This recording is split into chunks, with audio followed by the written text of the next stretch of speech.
Hey guys, Matt Bishop here. We are backstage at the Trocadero Theater here in Philadelphia, Pennsylvania, and I'm here with Danko Jones. What's going on, man? Thanks for joining me. I appreciate it. You guys are out on the road with Volbeat. How's the tour going so far? Tour is great. I mean, there's 3 more shows left with them, and we've been out with them for about 6 weeks. And it's been a lot of fun. The guys are really cool, really nice to us, and it's been a good time. You guys are out in support of the new record, Rock and Roll is Black and Blue. That's a cool title, too. Volbeat, the new album, they got a cool title. You guys got a kick-ass title. It's like the perfect tour, man. Cool album titles. Talk to me a little bit about this new record for you guys. What can fans expect if they haven't heard it already? Let's ask that.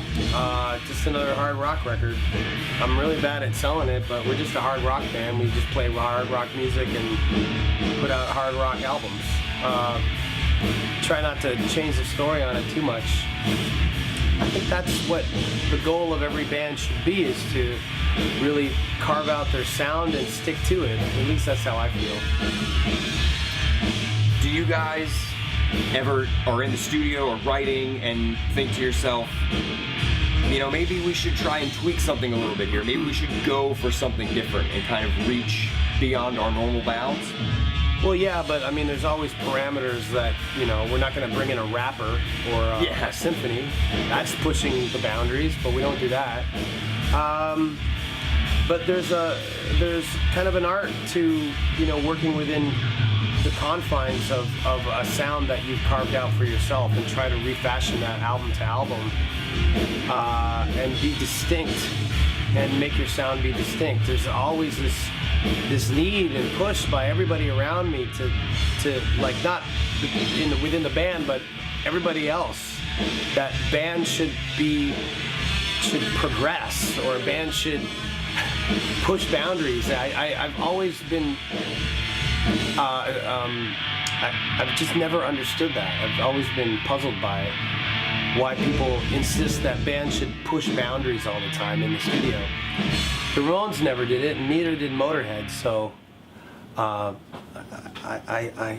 tend to follow them rather than all the other bands who are trying to push boundaries and envelopes and progress, which is like the worst word to use in rock and roll. Well, there are progressive bands, and that's why they're labeled in that genre, you know? And everybody, I think you're exactly right. Everybody else, you have your formula, you create your identity, and that's it. Just do it, you know? Well, even what is called progressive bands, they stick within a formula and parameters as well. I can't think of Dream Theater putting out an album that sounds like the Ramones anytime soon. So they do have their own parameters that they don't breach as well. Progressive, when it comes to using that word to describe a band like Dream Theater or Opeth or Rush or any of those bands, although Rush is definitely a band that kind of doesn't stick to boundaries, and that has hurt and helped them depending on what era you talk about. But a band like a Dream Theater or Porcupine Tree or Opeth, I think those bands, they do push their own boundaries, but it's, like I say, their own boundaries. And progressive is just a tag. It's just a title to describe the music. I think that, you know, speaking as a fan, I think that it's a lot of fun when you kind of know what to expect. I think it can kind of get you very excited, like you know what's coming. You know what you put on your Christmas list, and you're pretty sure you're gonna get it. You know, there might be something different here or there, but essentially you know what's coming. And I think it really, you know, makes fans excited to buy the new record and then to go out to the shows and hear it live. I think there's more of a sense of communal energy. You know, Overkill's a band like that for me. Pretty much every Overkill album, you know what's coming, you know what you're gonna get, but you're still just as excited as the last one, because you know you're gonna throw it on, you're gonna headbang, you're gonna go to the shows, and Bobby Blitz is gonna be out there screaming. It's just gonna be insane, and all the fans are there as a family, and it's just the same drill over and over, but it's a beautiful thing. Cool. I agree. So, I gotta ask you, man, you've interviewed bands before. Yeah, but I'm pretty much a hack. Yeah, sure. Well, how am I doing so far? I want a little. Am I doing good? Am I doing okay? Really good. Yeah, I'm hanging in there. Yeah. Nice. Good stuff, man. But I'm not the person to ask. Just being modest. Right.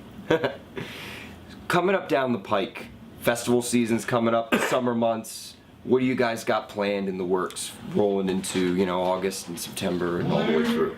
Well, the tour with Volbeat in the States ends on the 14th, which is this Sunday, April 14th, and then we're home for a couple weeks, and then we tour for our own headlining tour in Europe for a couple of weeks in May, and then we're home for a few more weeks again, and then we do the summer festival circuit. Starting, I think, second week of June, all the way to the end. So. What do you guys like better, the big festival shows, or the smaller, smaller mid-level arenas and the clubs? And where do you guys feel most connected with the fans? Both are good for different reasons. The festivals are good because it's big crowds and you get to meet the bands that are on the bill, and the clubs are good because the people are there to see. They know the material very well, and it makes for a more intense show. Nice, man. Well, I'm hoping for an intense show tonight. I'm excited about it. Should be a lot of fun. I greatly appreciate you Thank joining you. me, my friend. Danko Jones, ladies and gentlemen. The new album, Rock and Roll is Black and Blue, is in stores now. So go grab a copy if you don't already have it. Catch the band on tour. Plenty of chances coming up into the summer months. Get your tickets and crank it up.